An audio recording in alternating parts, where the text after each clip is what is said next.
welcome to the Creatives in Focus podcast, where we discuss the journey to excellence and creating for impact. I am Victoria Bola Okerinde, your podcast host, and this is episode 2. This week, I was fortunate to speak to Haleema Ali. Haleema is a social and political activist inspiring social change through her events, art, and her workshops. Her recent creative projects, 22 Seconds to Murder on knife crime and A Life in Chains, Shackles of the Mind, Body and Soul on human rights have both done amazingly well, featuring on BBC News. Haleema holds key community positions as a board member of the Uprising Leadership Programme and Luton Sports Network, as well as the vice chair of the Bedfordshire Police Scrutiny Panel. Haleema is also a youth worker, a mentor, and a teacher, helping young people from underrepresented backgrounds to become the leaders of tomorrow. In this episode, we discuss the importance of exemplary leadership and role models, especially for the young people. We also touched on how creating for social action can highlight and help to address key issues the youth face today. Hello, Haleema. Thank you for joining me on the Creatives in Focus podcast. I met you for the second time at the Uprising graduation. Awesome event. I must say it was an absolute pleasure to hear you speak about the projects and the workshops that you're currently heading. As a mentor, as an activist, artist, and a political candidate, you're indeed making a great impact in the lives of young people in your community, specifically in Luton and wider. So I just wanted to ask if you could just tell me a little bit about your journey to where you are just now.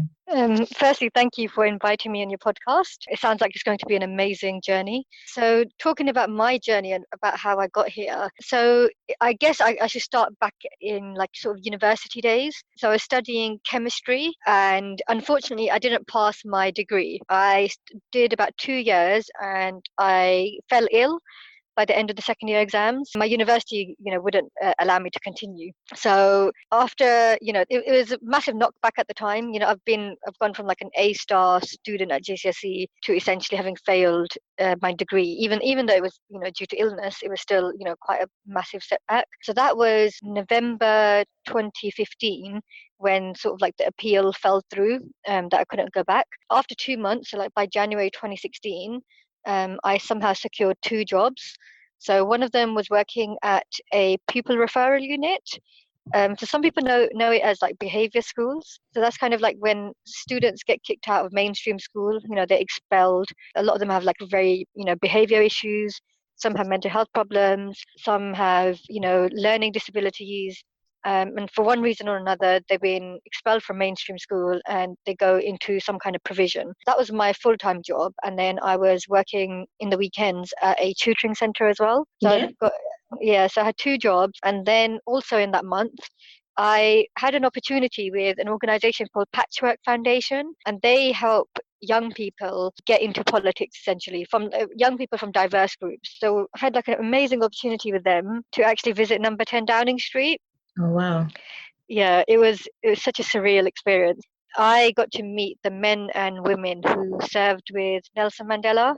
Oh, so they actually, they fought the fight against apartheid and they did hunger strikes in Mandela. It was one of those like moments it was invaluable, it's priceless. It was one of those things that I'll never forget. And that really inspired me to, push for social change, for social action. Yeah. I'd always been, very like politically minded, I guess, and done lots of community work and so on. But that was like really like a massive driving factor to see people who'd changed the world on like such a massive scale.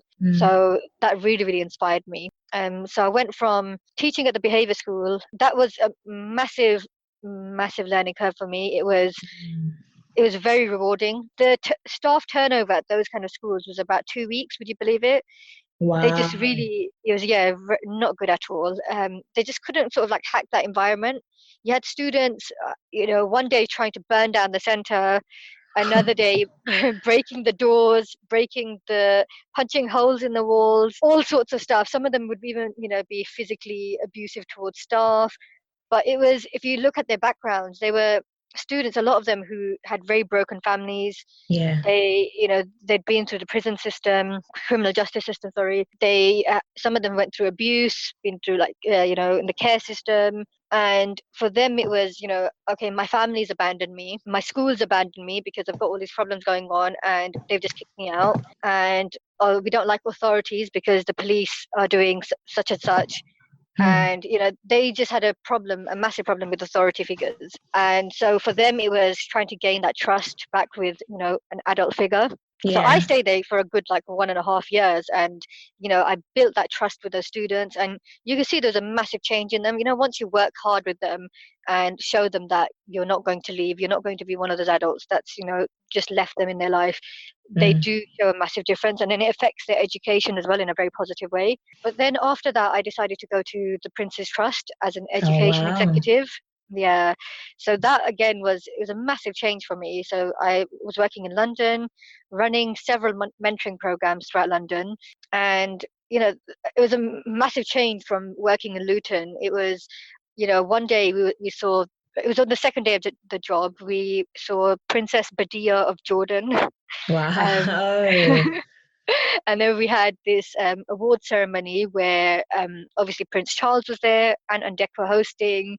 We were backstage with Tom Hardy, Thierry Henry, Tom Jones, Ollie Murs, all these celebrities. And so again, that was just a massive difference. But the aim of the program was to provide sort of relatable role models.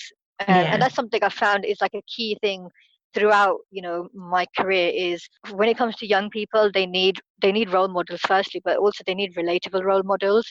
For someone, if it's a all girls school in East London, or in an all South Asian school in Luton, for them to have just see a white celebrity, for example, who they have no connection to, isn't going to really going to hit them as much as opposed to seeing someone who looks like them. So it might be someone from a South Asian background, it might be somebody who wears a hijab or anything like that, and who's done something in their career that they think, okay, wow, I can achieve that. That's always been a massive thing for me, where we need to provide those role models who they can relate to. And then after that, the opportunity came up to actually stand for councillor with the Labour Party in Luton. Yeah. So, yeah. That's awesome. And that's something we'll speak about a little bit later on as well. Yeah. That's awesome. Yeah. So because of that, I decided, I'll come back to Luton to work. So, yeah. So then I decided to apply for a job at Luton Sixth Form College as a mentor. So I used to actually study at sixth form. So I thought, what better way to kind of give back and, to work there now. So that's what my current role is. It's a pastoral role. I help students with, the CVs, university applications, jobs, but also when it comes to their well-being, and providing them advice, where the kind of advice that I wish I'd had when I was younger. And yeah, since then, and then also with Uprising, that was a massive step for me as well. So they're a youth leadership program which you've just graduated from, and congratulations for that. Thank you very much. So they actually provided me with a great network. The organization I was kind of linked up with was Luton Culture, and Uprising kind of facilitated that. And we had a project called Smarter Luton, where we were promoting cultural identity through arts and photography. And we had some events that we organized. And then after that, we actually ended up being asked to run events for Luton Culture, so arts and culture events, but they were paying us as well. So it was a massive step from doing something voluntarily for a social action campaign for Uprising to actually being paid by, so that was amazing. And then from then on, I decided to run my own projects. So so this past year I've done 2 different projects, both of which ended up on BBC News and all sorts of radios. I was on BBC Three Counties Radio, Inspire FM, and I've lost track. I've done so many interviews. That's just so great. Thank you. Awesome. And just going back to the Uprising leadership program, and just hearing your journey so far, and just seeing it's not just something that has just happened just like that. You have been involved in your community for a very long time. You have been very passionate about social change for a number of years. And I can see that it's not just one specific event. It's been fueled by, and you've been inspired by different people and specific events that has been going on in Luton as well. So you hold and you have held quite strategic positions, as you've just mentioned. You were an education executive for the Prince's Trust. You're currently a police scrutiny panel member, and you've also sat on several boards as well, the Uprising Leadership Board, as well as other boards as well. So can you please name 3 characteristics a leader should have? I would say a leader should be someone who has good listening skills. So it's not always about, directing people to do this. You need to actually listen to the people that you're supposed to be leading. And so that's, when someone thinks about like communication skills, some people think of it as like a one-sided thing, where it's not a one-sided issue. It's not, yes, you have to be great at speaking, but you have to be great at listening as well. Yeah. So I think that's a key thing. The other thing is there's like so many things I could talk about when it comes to leadership.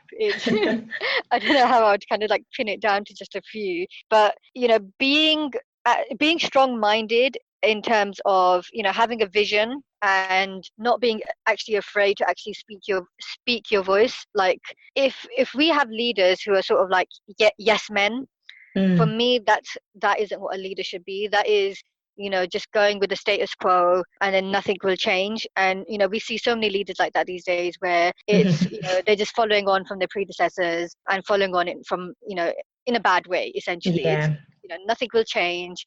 We're going to have the same kind of people in power.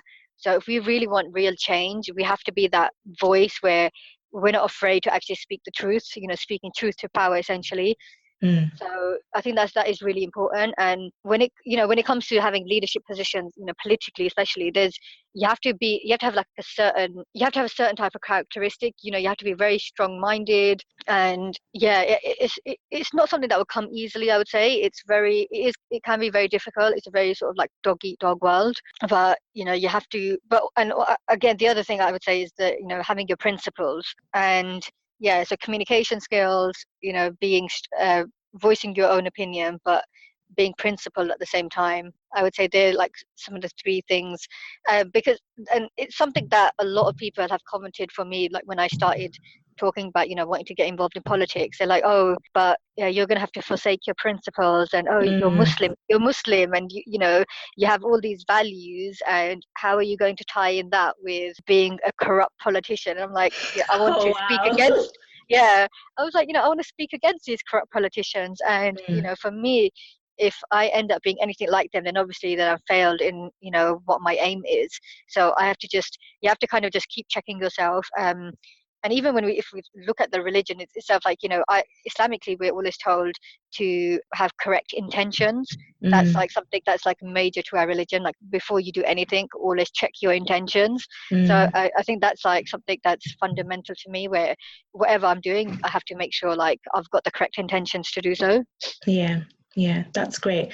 And that's very interesting, something you mentioned about principles. And it's something that I also asked our previous podcast guest about her core values. And for me, a very important value to me is integrity, being somebody of integrity, being someone who's trustworthy, and also kindness and compassion. So that's really, really interesting that you mentioned keeping your principles as a leader.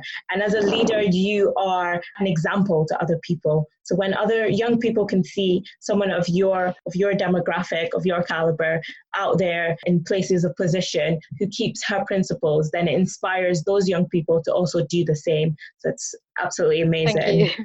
You're welcome. You're very welcome. So just moving on to art and activism. So you are a creative. I mean, you've been involved in several projects. So why is art activism an important tool for social change? I know that's quite a big question. Yeah, it's a big question.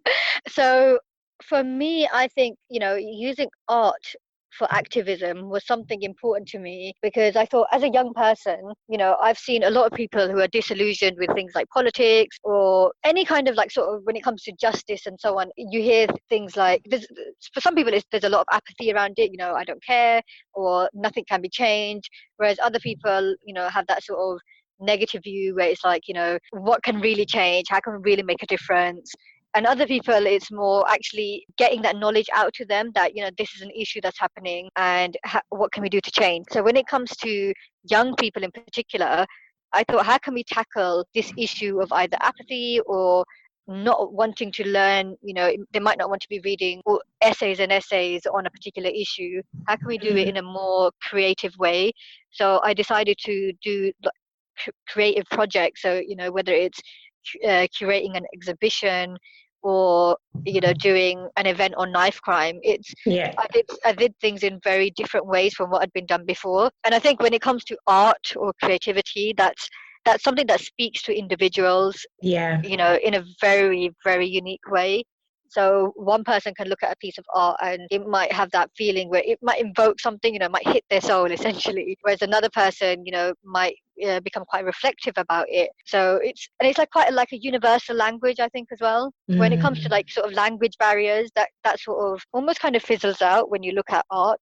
It's one of those things where it can speak to everyone in a different way. So just kind of touching on like the two projects I did this past year. So one of them was an exhibition I curated, and I also was the sole artist actually. That was by Luton Culture. I did it on human rights. So I created a shackled human made out of metal wire, and we hung it. Yeah, we hung it from the ceiling in this exhibition space. So that was like the centerpiece.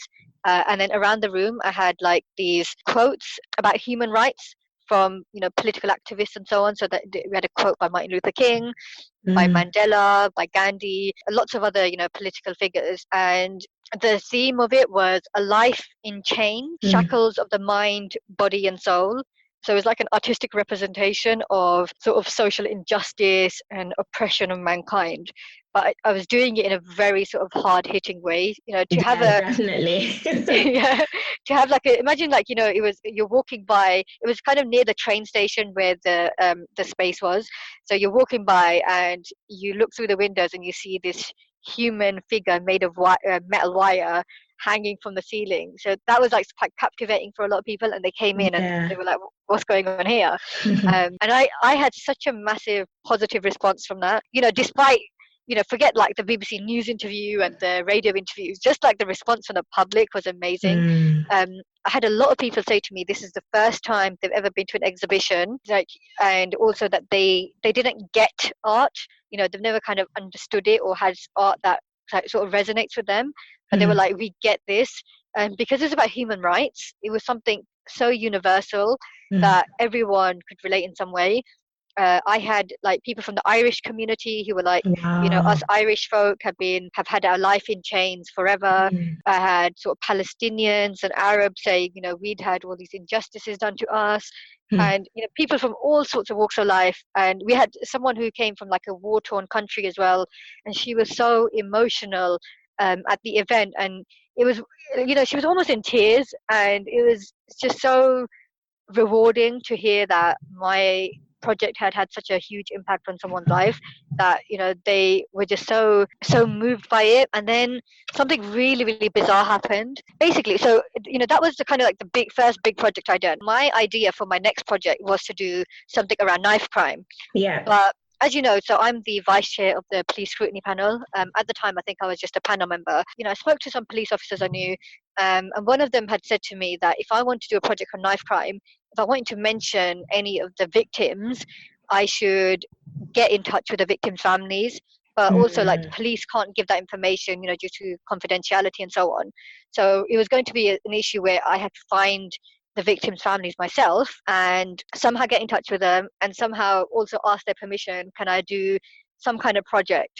And so it was one of those things where I was like, how is this going to happen? This is, it seems a bit impossible. And then I kind of put that at the back of my mind. I thought, if it happens, it happens. If it doesn't, I'll think about that after I do this project of the human rights. And then literally, it was like the most bizarre thing ever. This woman walks in, and it was just like a random member of the public.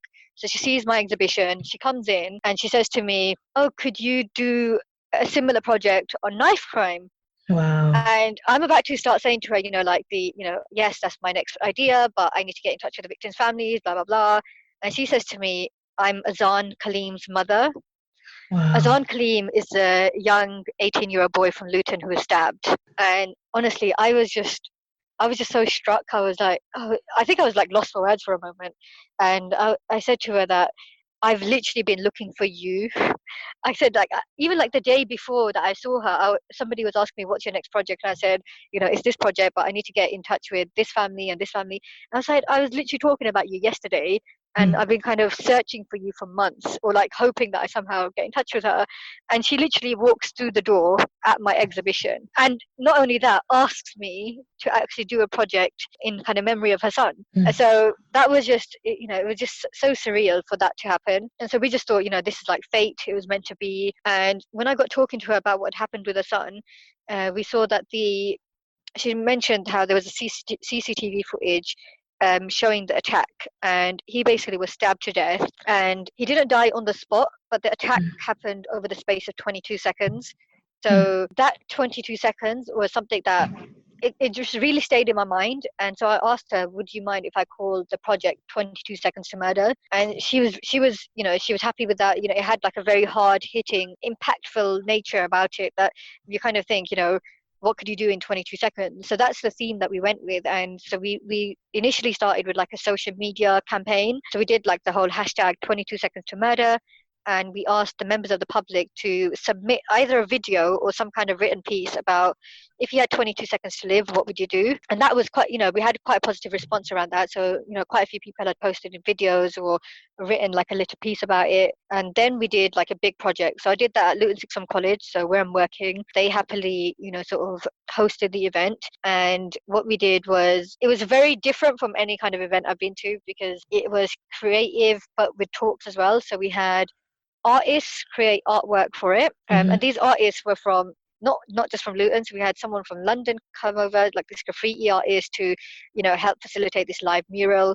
We had also performers as well, and Wow. like, so one of the performers was from Wellingborough, and I was like, somebody from Wellingborough is coming all the way to Luton for an event. Like, how amazing is that? So yeah, so like London, Wellingborough, Luton, we had everyone coming here to get together for a good cause. And then we had, I tried to showcase young local talent as well. I thought that was like an important thing for Yeah, me. that is a very important Yeah, aspect of it. yeah. Yeah.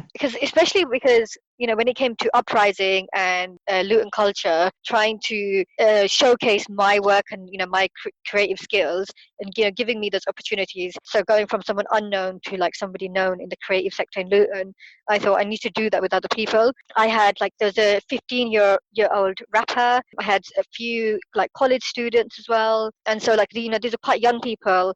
They've not had like big events or anything like that. So singers and rappers and artists. Mm. So this was an opportunity for them to kind of showcase their work and their talent. Aside from that, we also had like a panel discussion. We had, about a week before the event, somebody got in touch and said, "Can we do a martial arts demo?" And I was thinking, oh my word, yes, like please do.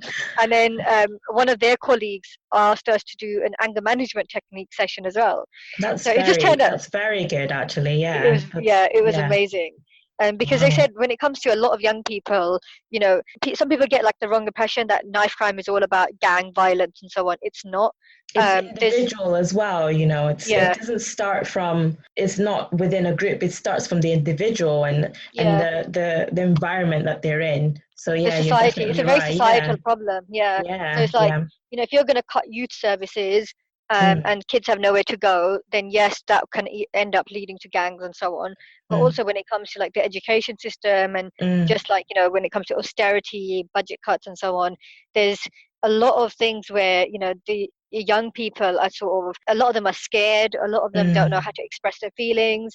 So Mm. when it comes to, let's say, if they're angry about something, they're going about it in the wrong way. They're, instead of having, I'm not saying like a fist fight is good, but when I was younger, that's what it used to be, where the kids used to have a fist fight. But Oh, that's man. not good either. They should, people should be controlling their anger. But it's these days the fist fights have become knife fights, and it's taking kids' lives. So you're having little kids dying because of this issue, and it's like a massively multifaceted issue. There's so many issues around, like, surrounding it. We try to tackle the issue of like the anger management, try to give like techniques for, if these kids could learn how to manage their anger, hopefully that can help in some way. And the surprising thing for me about the martial arts section was these were very, very highly skilled martial arts trainers, and they said their best advice is for you to run away. Well, I think that would probably be the first thing you would think Yeah. about. And it was, even at their level, they said they would not try Yeah. and fight it. Like, Yeah. no matter how skilled you are, you just run away. If someone's got a knife, that's it. Like, you will Yeah. be at risk.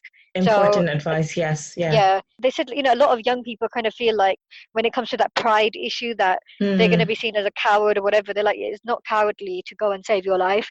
So just go and run. But if for whatever reason you weren't able to run, then they kind of showed like little techniques of what you could possibly do to alleviate it somewhat. But even the way they showed it was very unique. So they brought in these white shirts and marker pens. And at first I was thinking, what on earth's going on? But they made the demonstrators, so they had like random people from the audience sort of put the white shirts on, and they said, these marker pens are your knife. So start, waving the pen around, and that's how many times you've been stabbed. Every time the marker pen hits your shirt, that's how many times you've been stabbed. Wow, So that's that was a quite very, graphic. Yeah. exactly. It was a very good way of showing it. Yeah. And to see like in such a short space of time, you get like loads of marks on your body, and you're like, wow, like that was a real life situation. You've been stabbed that many times. But yeah, so again, it was like a very good response from both families and young people and teachers as well. And then obviously the general public asking me to do more of these events. Yeah, and I hope there will be more of these events. I hope. Yes, please. Yes, please. It's definitely needed. It's really incredible to hear about how your creativity is really making an impact. And I literally just got goosebumps when you were speaking about your project, your A Life in Chains and 22 Seconds to Murder project. And it's really incredible. And I know that the podcast listeners, like anyone who listens to this podcast, would definitely be inspired to use what they have in their hands. People usually discount their talent and just think, oh no, it's just a habit. But no, you can use your voice, you can use your art, you can use your platform to create change, to stand up for something that you think is important. And definitely knife crime and the life of our young people is definitely an important thing. So thank you so much for actually taking the initiative and standing up. And it's not an easy subject to address at all. But you're a very brave woman, and it's really incredible. Thank you. Thank you. You're welcome.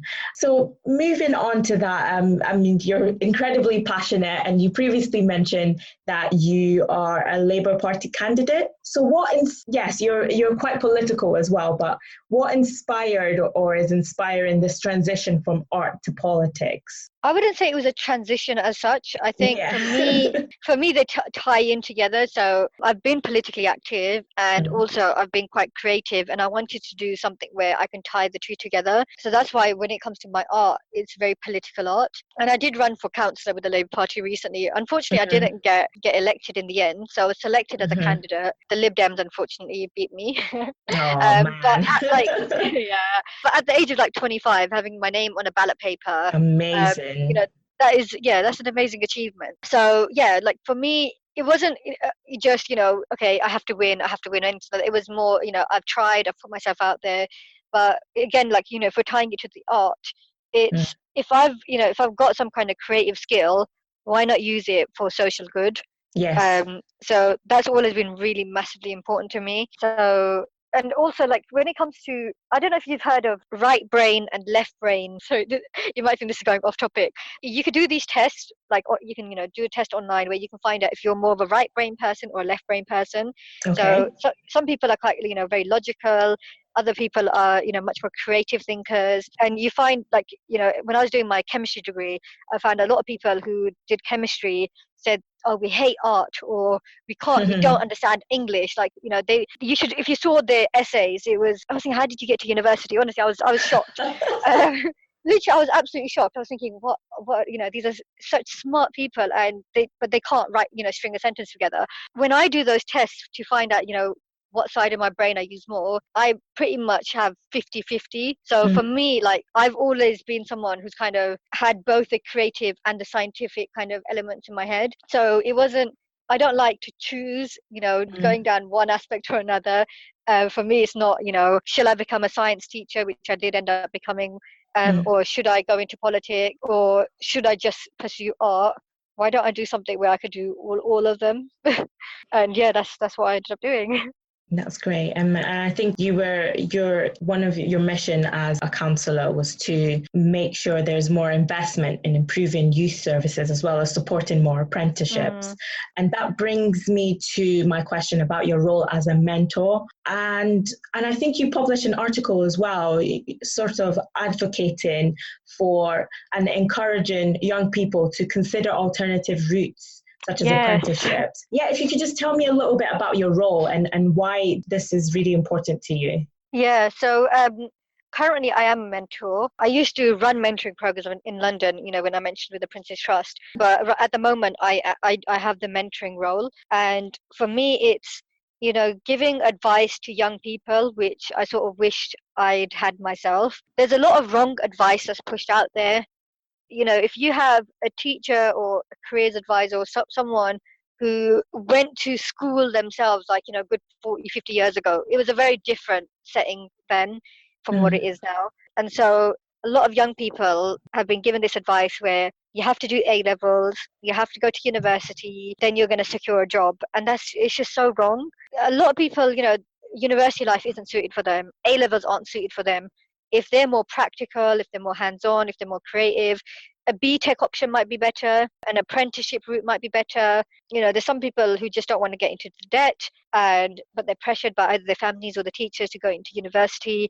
And you see a lot of young people going into university and becoming depressed.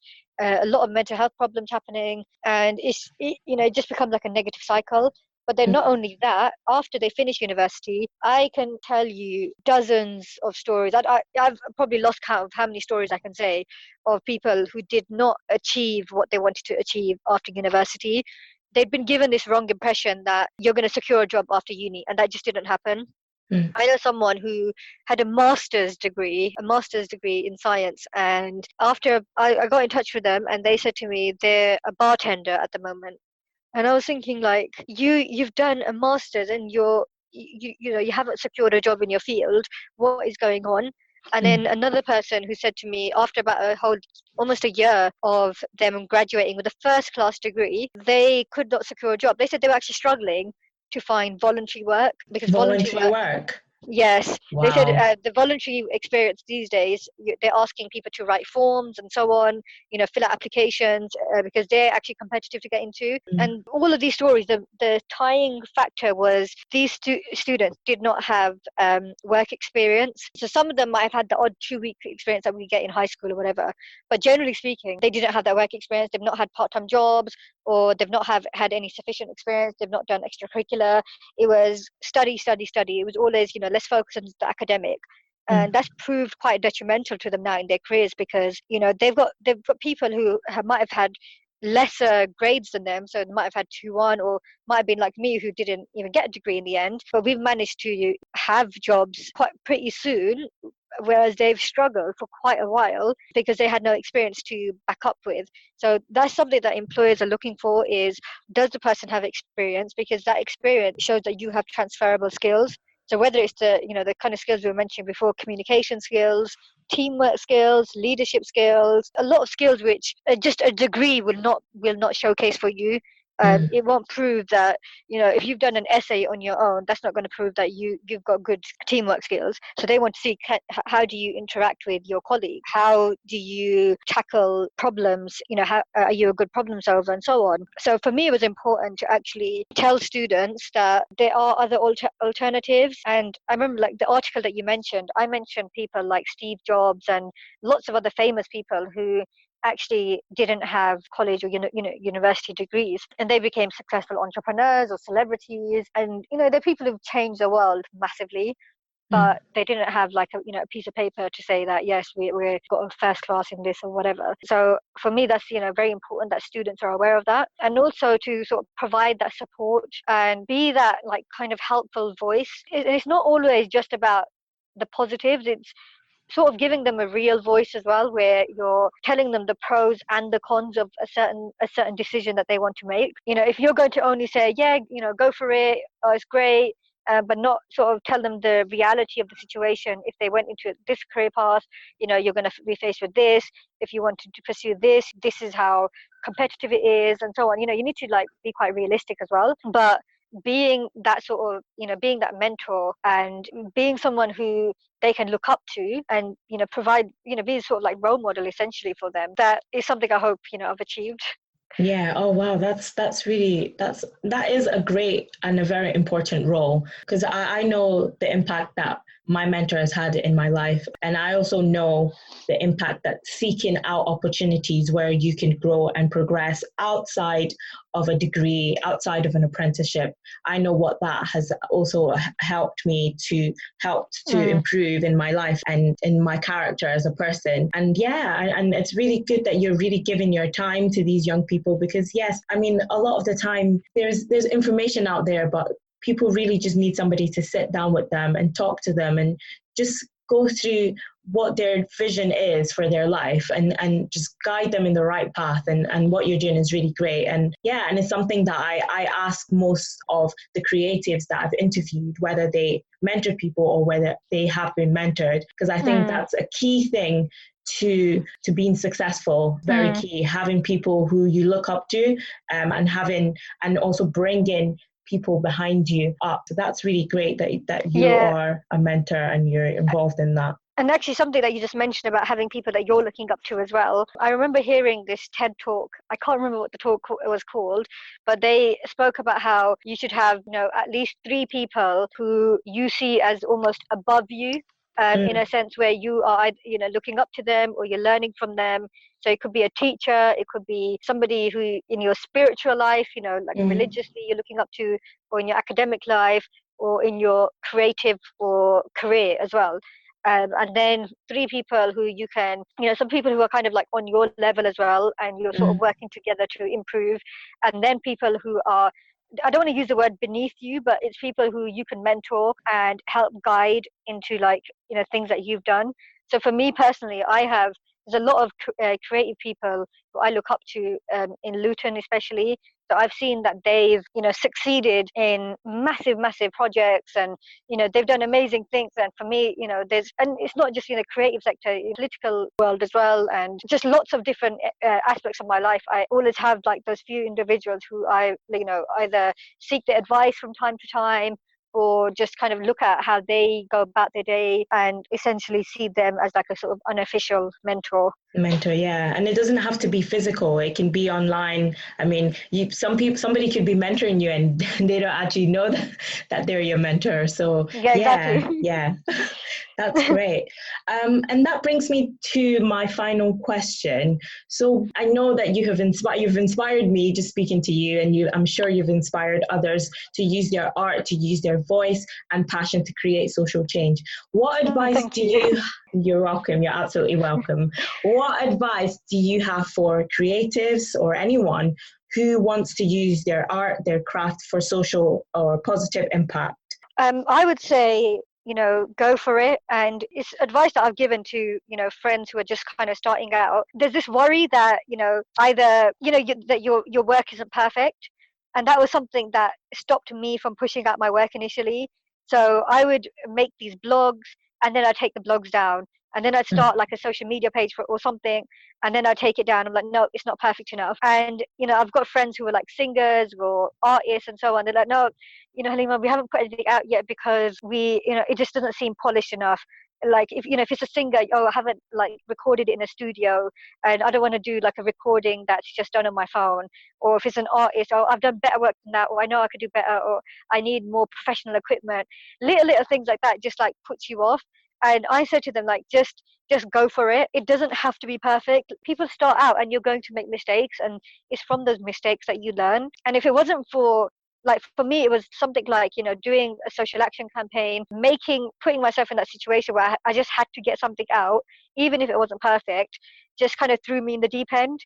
And I thought, I have to just go for it. And then people saw that talent and started linking up with me. And then since then, I've been able to improve. So I did not start out as like doing like the most perfect work. And I don't think anything I've done is perfect anyway. And you're never going to achieve perfection. So this idea of perfection it's just a disillusionment, essentially. So I think just really push it out there and don't kind of just go with like the status quo, the norm. If you want to do something political, just do it. I know some people would be kind of worried about like the kind of repercussions, but if you're really passionate about something, and you think that you've got some kind of skill that can push out work where it will make a huge impact on society, it will get conversations going, you'll start speaking about issues which are unspoken.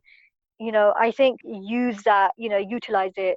Just do it, and great things will happen. If your intentions are correct, and if you have that solid intention inside you that this is for the greater good, then good things will happen. And don't be afraid of putting it out there. If you're worried about offending someone, those kind of people are probably the type of people that need to be a bit offended. Oh wow, thank you so much. That is great advice, and it's something that I've experienced as well. That hesitation, and but it's just getting over that, just pushing your content out, pushing your art out, and it's for positive impact. And if that it does what it's meant to do, then that's the most important thing. Awesome. Thank you so much. This brings me to a section of the podcast, which is the quick fire questions. So I have 2 questions that you can answer quite quickly, rapidly, as quick as you want. Okay. And I'll just say them just now. Okay. So change can only happen when people speak truth to power. Oh, I like that. That's great. The empowerment of the young people is important because the young people are going to be the leaders of tomorrow. So if we empower them now, we will have a better future to live in. Awesome. Thank you so much. That is so great. Thank you. Thank you. And it's been a real pleasure speaking to you. I have been inspired. I know a lot of people who listen to this will be inspired. And I can't wait to hear the awesome things and the awesome projects that you are going to continue to do. And I look forward to actually coming to an exhibition very soon. Just awesome. Thank you so much for coming on the podcast. Thank you so much for giving me this opportunity. Thank you. You're very welcome. You're very welcome. And wishing you a great day and a great holiday as well. Yeah, thank you. Yeah. You too. Yeah, no problem. Wow, I really enjoyed my conversation with Haleema. The incredible work she's doing is truly amazing. Her passion for her community and her drive to create for impact is inspiring. She also provided a lot of words of wisdom, especially on leadership. Indeed, we need leaders that can listen and can speak truth to power. My question to you, and I guess to myself, is do you believe you're a leader? Are you speaking truth to power? And are you making an impact within your community? I really hope you've gained a lot from this interview. I know I did. I would love to hear your thoughts on this episode. So feel free to contact me on Instagram, creativesinfocus. And if you have any suggestions for topics or guest to invite, please email me at creativesinfocus@gmail.com. Until next time, influence change, create for impact.